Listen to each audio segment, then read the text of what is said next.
are 30-foot anacondas. Now 30 is a big anaconda, but you're talking about those mysterious like 50, 100-footers. Yeah. Okay, so take out the Amazon and take out anacondas for a second.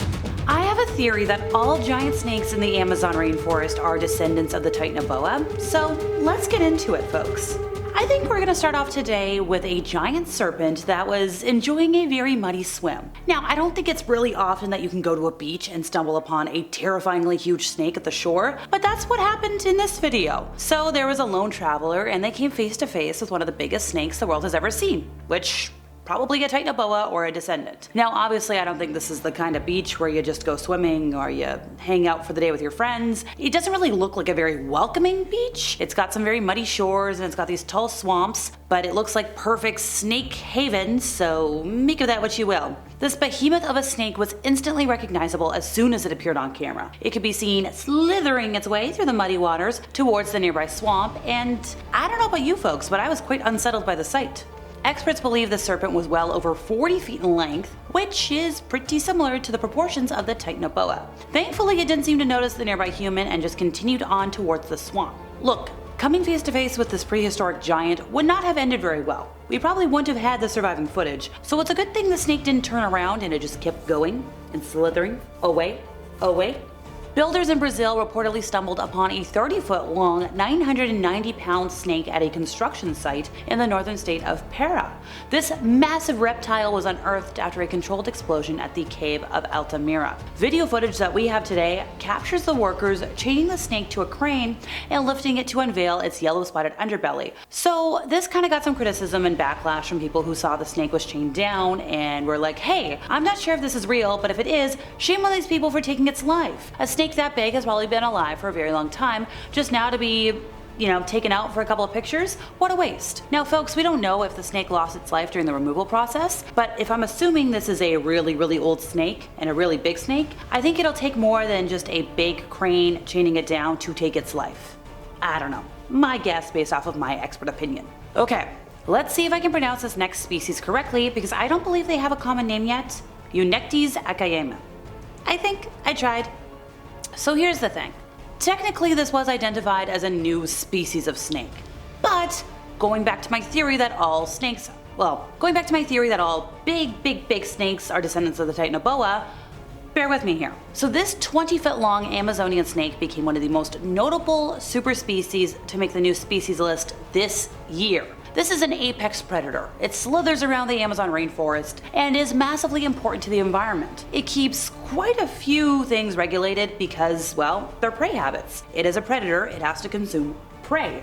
And you gotta keep prey in check or else you wind up with all sorts of invasive species. So if we're gonna determine some genetic distinctions between this big boy and some others in the region, researchers spent decades trudging through the Amazon to find species to take samples from. So they're kind of experts. And this year, results showcased just how genetically different this population of snake is from other similar looking species. In a published article describing the species, research authors suggest that this genetic difference was a result of recent speciation, meaning that these very recently diverged from their closest relative to become their own species, which means family tree going back, Titanoboa at top of tree. You see where I'm going here, folks? Also earlier this year, scientists working in the Amazon rainforest discovered another new species of snake. Yeah, this one might be the biggest in the world, which once again, you're seeing my family tree? So this was a team from the University of Queensland and they traveled to the Amazon rainforest. They were looking for a previously undocumented snakie. They were going off of an invitation from local folks to observe these beings rumored to be the largest in existence. Where have I said that before? The team joined the hunters on a 10-day expedition to the Bameno region before paddling down the river system to find several snakes lurking in the shadows, lying waiting for prey.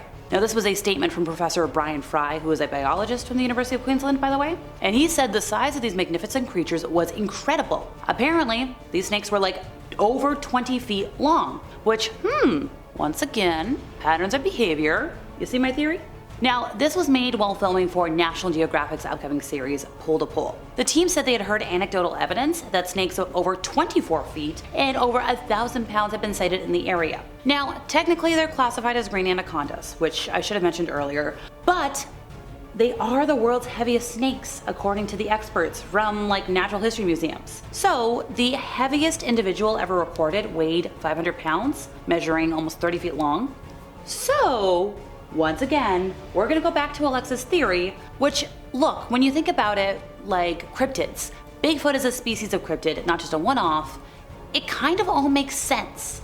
Look, let's compare the green anaconda to another species, the reticulated python. They tend to be longer, they're more like over 20 feet and lighter. But experts studying that creature discovered that the northern green anaconda species diverged from the southern green anaconda almost 10 million years ago, and they only differ genetically by 5.5%. Once again, folks, diverged, related. Remember this. So going back to Fry, like our expert, it's quite significant to put it in perspective because humans differ from chimpanzees by only about 2%. So the team was like, okay, let's compare the genetics of the green anaconda with other specimens because they wanted to assess them as an indicator species for the health of ecosystems. Because, well, the Amazon is facing numerous threats. And yes, that should be common knowledge, but we do need to address it.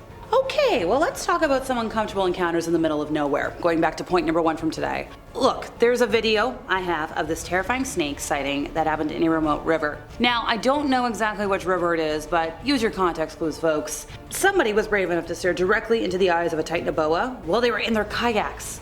Everything started off fairly normal. They're just paddling down a river in their small crafts. But here's the thing. When the water's a little too quiet, something's a little too suspicious. Originally, there was no signs of any troubles lurking in the water, but the direct threat was already above the surface. Sitting directly ahead of them was this giant snake that was lying on a log. Now look, maybe the snake just wanted to get a tan, have a good time in the sun, dry out a little bit. That doesn't make it any less terrifying. The length of this bad boy was well above average. Once again, you have to consider the width of a prehistoric snake. It is so much bigger than any normal species, and this snake in particular was not afraid to show off its full stature. Now thankfully, once again, it looks like folks escaped without a scratch, but like, I wouldn't want to see that in the wild.